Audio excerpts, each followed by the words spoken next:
2 weeks ago we spoke based on economic calendar on investing.com, but now we have it on our site. This is so exciting. I'm so happy.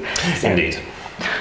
Okay, what do we have here? So, beloved investors, among the whole bunch of ratings we have on our webpage, which is one of the most complete guides for the most important events on the market, we would advise you to pay special attention to the following ratings.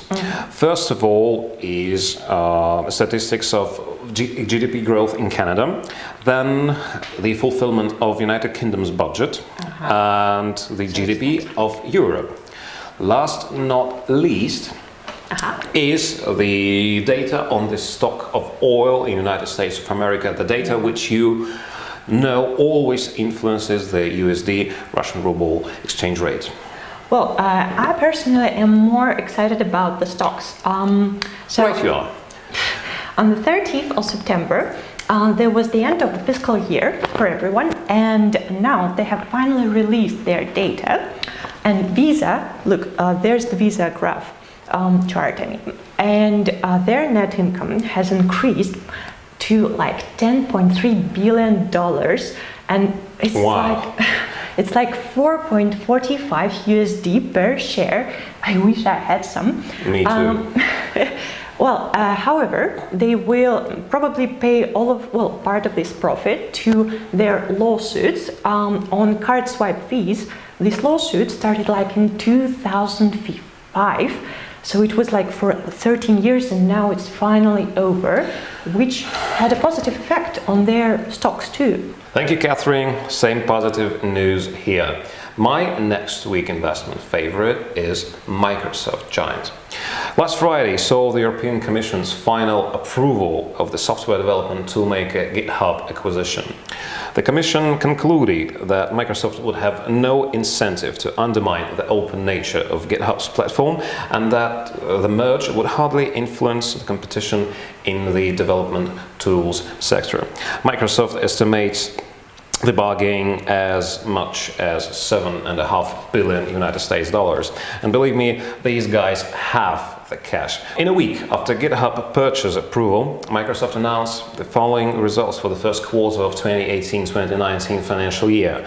And the net income demonstrated an increase of more than 34%, while the diluted earnings per share of more than 36%.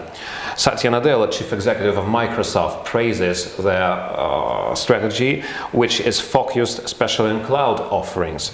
The revenue of this business dimension has risen as much as 47% year over year. So let's switch to something we're all more interested in, to cryptocurrencies. Indeed. Yeah, so the altcoins, last week we spoke that we were expecting it to grow, and gosh, it did grow, and we expect it to keep growing on and on. Some tokens have grown by like 100%, isn't it wonderful? Well, it is. What about Bitcoin? Right, however, this week was relatively a dull time for Bitcoin, which spent it in a narrow 150 United States dollar flat range.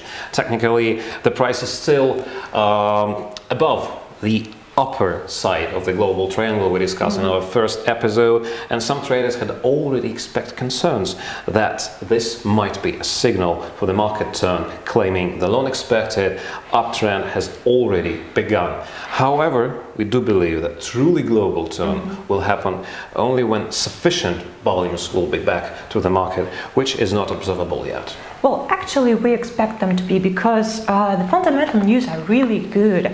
We expect the Bakkt exchange to be launched on the 12th of December. And secondly, one of the biggest investment foundations called Fidelity Investments is going to launch their crypto division, just like we have. So yeah, the news are very promising. Today is the day for futures contract closeouts, and this, as we know, always reflects in price moves. Thus, in today's evening, it is all reasonable to expect the break of current flat to earn or either to lose. By tradition, the break may be false, with the only purpose to clean off stop positions. So if you are in a long position, strengthen it, and if you're out of the market, enter at a bounce. Move with the trend and don't leave it, and may the profit be with you, fellows.